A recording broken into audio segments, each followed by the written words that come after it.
Welcome to the Fantasy Throwdown Podcast, bringing you the latest in sports news, fantasy analysis, and opinions. Don't forget the hot takes. Can't have a sports show without hot takes these days. What about hot cakes, though? I want some hot cakes. Now here's your host, ready to jump into the thick of things, Dwayne Callender.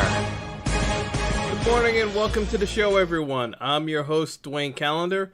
Got a lot to talk about, so let's get right down to it with everything that happened in the world of sports yesterday and just recap what transpired in the NFL as a whole. So we basically had Kansas City defeat the Colts 31-13. Game was closer than the actual score indicated. Colts missed a number of opportunities in the kicking game. Vinatieri was surprisingly just bad. Missed a 23-yard field goal at the end of the half. Missed an extra point. The Colts were absolutely dreadful on third down. I'm not even sure if they actually converted a third down. I think they went 0 for 8, if I'm not mistaken. Either 0 for 8 or 0 for 9. I don't think they actually converted a third down the entire game.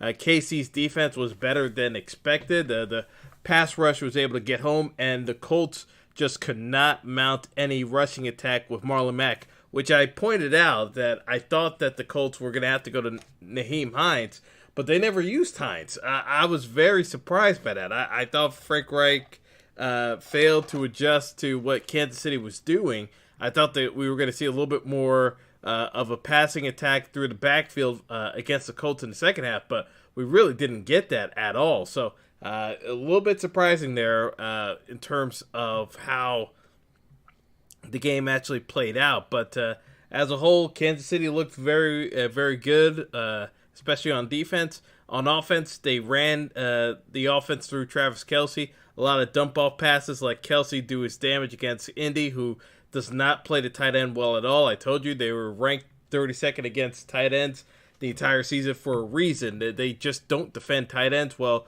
based off of their scheme because they're trying to limit big pass plays up top. And, you know, even though they didn't get the big pass play down the field, Tyreek Hill still made an impact on that game because the Chiefs ran some plays for him running the football, and Hill gashed him. Overall team speed of the Colts was not nearly on the level of the Chiefs, and that's what I was getting at, is that even with snowy conditions, the faster team is still going to be the faster team. Snowy conditions really only impact you if it's a case of it's really thick snow and it just slows down everyone completely, so then you can't get traction.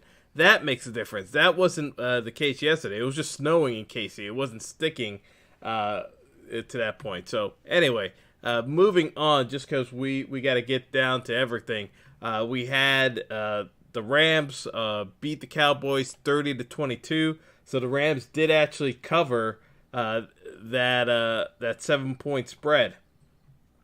Realistically, this game came down to the fact that the Cowboys defense could not stop the Rams running attack. The Rams basically lined up at the line of scrimmage and punched Dallas in the mouth repeatedly, and the Cowboys had no answer for it. You know, the run stunts that the Rams were doing, the Cowboys just had no answer. There were no adjustments at in the second half. Rob Marinelli, they were putting it on Richard, but Richard isn't the one coaching the defensive line. That's Rod Marinelli's job. Richard deals with the linebackers and the secondary. Dallas lost that game at the line of scrimmage. Dallas got their asses handed to them at the line of scrimmage on defense. The Rams' offensive line literally just had their way with the Cowboys the entire game. There was no question about it that the Rams were the more physical team last night. And Zeke didn't really have the big game people were looking for. This game flipped completely on its head from what people were expecting it to go down as versus what actually happened. Because Gurley didn't have the monster game because the Rams were splitting carries with C.J. Anderson. We actually have to consider C.J. Anderson a legitimate fantasy option now. It wasn't a 2-week blip. The Rams actually treat C.J. Anderson as a legitimate running threat, and we have to follow accordingly, because if the Rams are going to give C.J. Anderson that many carries, you got to factor him in for next week in the AFC Championship game. There's no ifs, ands, or buts about it. From the Dallas side of things, it's a disappointing loss for sure, but it's not as though you were expecting to go to the Super Bowl. I know Dallas and the Cowboys fans in general tend to be crazy, but realistically, no one was expecting this team to do what they did this year. So, you can't be horribly disappointed. Yes, do you still have one of the worst head coaches in the league? Absolutely, but Jason Garrett was never going anywhere, even with a loss last night. So, for my standpoint, the biggest thing for Dallas is figuring out, is Dak the QB, long term? Are you going to give Dak Prescott so much money that you are burdened by his contract, or you're going to figure out a way to get him to do a team-friendly deal where he's getting paid less than $20 million a year? I think Dak Prescott's getting $25 million a year just because Jerry Jones doesn't know what he's doing. But, it is what it is, because I want the Dallas Cowboys, as a Giants fan, I want the Dallas Cowboys to pay Dak Prescott as much money as possible because Jerry Jones is in love with Dak Prescott. If that causes an issue with Ezekiel Elliott, all the more drama, the better for the Cowboys, as far as I'm concerned. But I just don't see where this Cowboys team improves unless Dak gets better and you can actually add some more wide receiver depth to that team, because Michael Gallup shows signs of improving but isn't consistent. Amari Cooper, yes, one-on-one, he's been dynamite, but again, if Dak doesn't get better, Amari Cooper is still going to be a big play threat only type receiver, and I think they need a little bit more than that. So let's get down to the thick of things, because we've got to talk about the two Sunday matchups today. We got New England hosting the Chargers. New England is now a 3.5-point favorite over the Chargers. The public money is coming heavily in on the Chargers now, because before it was showing more 50-50. Now, in terms of public money action, it's now becoming more apparent that it's 54% of the public money on the Chargers in terms of bets being placed. In terms of the money allocation, there is still room because it's still more balanced. So that, basically, when you get that kind of a breakdown, basically the sharps, thereby the heavy bettors, are betting on the Patriots. The public still betting more on the Chargers. So that's where you're gonna get you're seeing the divide, is that the more experienced bettors, if you will, are going heavily on the Patriots, and that's what's offsetting the money allocation, so that you're seeing more from a betting standpoint, being money from the actual money standpoint. So the actual total dollars bet is relatively even though the actual total number of bets are slanted in favor of the Chargers. But in terms of matchups to look out for, again, I talked about this yesterday. I still expect a heavy dose of James White in the passing game, and from a running standpoint, to keep the Chargers offense so that Melvin Ingram and Joey Bosa aren't in Brady's grill the entire matchup. I expect Sony Michel to be running in between the tackles. I expect a lot of I formation. I expect to see a lot of James Devlin at the fullback doing the lead blocks for Michel. And, two back sets with James White and Michel wouldn't surprise me either. The Patriots are going to switch things up on the Chargers and not give them similar looks that they got last week with the Ravens. So that's why I feel as though this game's going to go a little bit differently. It's not one where I have a ton of confidence in the Patriots covering, but I do expect the Patriots to win because I still have my doubts about the Chargers offense with this cold weather in the forecast. You've got temperatures below 15 degrees. It is freezing cold in the rock. It's hard to throw the ball deep down the field in these types of conditions. I mean, the ball is literally is a rock. Yes, there's a chance that Mike Williams can catch a deep ball down the field, but realistically, I think the Chargers are going to need to be able to run the football, and I'm not entirely sold on Melvin Gordon being healthy enough with that knee injury. And again, he's got a severe MCL sprain. It's like, folks, for those of you who have never had major knee surgery, like, really cold weather is really bad for knees. I know it's a shocking news, but this is like one of the worst situations you could be in as a player trying to deal with a knee injury. I do not envy Gordon's position whatsoever. I think this is a tough one for him to be in at the moment, and I'm not entirely sold on the idea that Gordon's going to be able to make things work in terms of running the football in between the tackles today. I'm not seeing it. And yes, they could go to Justin Jackson, but the Chargers are not going to abandon their bell cow. They're going to live and die by Melvin Gordon, and I just don't have confidence in Melvin Gordon being able to run the football effectively today. That's just the way I kind of look at it. So, moving on to the Philadelphia Eagles traveling to New Orleans to play the Saints. This game's been at 7.5, 8 points the entire way through in favor of the Saints.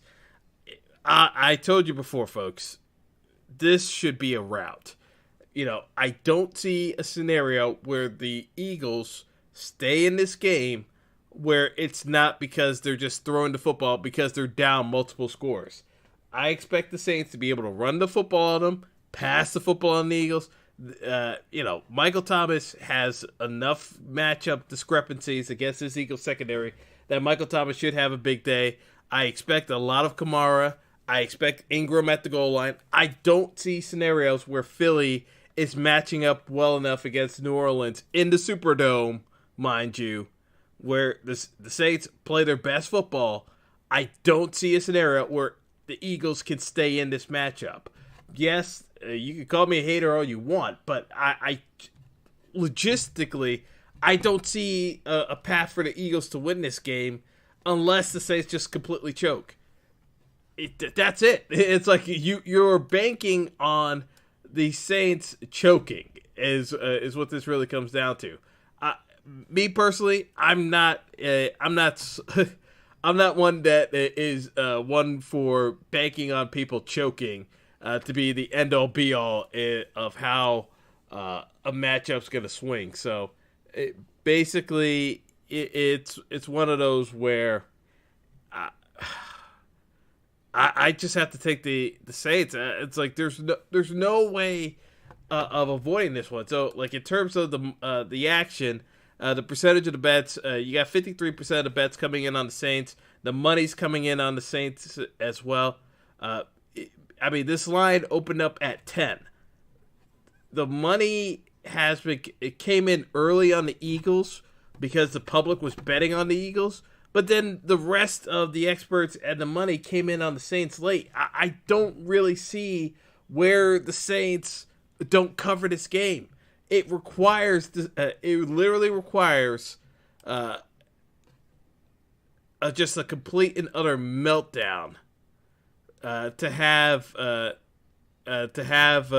Eagles not only cover this game but to win this game. There's not enough tangible reasons to even give the Eagles a shot on this one, and spare me the Nick Foles talk because Nick Foles was not good last week. He was very fortunate against the Bears. And truth be told, from a pass rush standpoint, the Saints are going to get after him. You're going to have an even louder stadium. I think all the struggles the Eagles had on offense last week in the first half, it's going to be amplified this week, and the Saints are going to put touchdowns on the board. The Bears' offense is not nearly as proficient as the Saints' offense. If the Eagles start out slow the way they did against the Bears last week, this one's going to be a wrap by halftime. The Eagles are going to be up by 3 scores. So, take from that what you will, but realistically, the Eagles have got to find a way to get off to a fast start, and I'm not exactly sure how they're going to do that because they don't run the ball particularly well, and they're up against one of the league's top rush defenses, so they're going to have to throw the football. Yes, they can hope for pass interference calls, but against the Saints secondary, there's not a whole lot of, like with Marcus Lattimore, like basically, here's what the Eagles are going to have to do. They're going to have to try to find whoever is matched up against Eli Apple, the former Giants DB who still stinks. You got to find whoever's matched up against Eli Apple, whether it's going to be Golden Tate, Nelson Aguilar, and just keep throwing at him and hope for him to hold, clutch, like just do whatever dumb things that Eli Apple usually does and hope for penalty flags and keep drives going. That's basically your offense. You're relying on being able to pick on one single guy in the secondary because the other routes of generating offense for the Eagles, the Saints are pretty good at defending. They're pretty good against tight ends, and they're pretty good against number one wide receivers over the top in terms of big plays. Even though Lattimore has struggled this year, a lot of the issues has come across on medium routes, not necessarily the deep ball. So, again, I'm struggling to find ways of talking up the Eagles because I just think that this is so heavily slanted toward the Saints that I really don't have a substantive argument to make a case for the Eagles here other than saying, strange things could happen, and I hate doing that.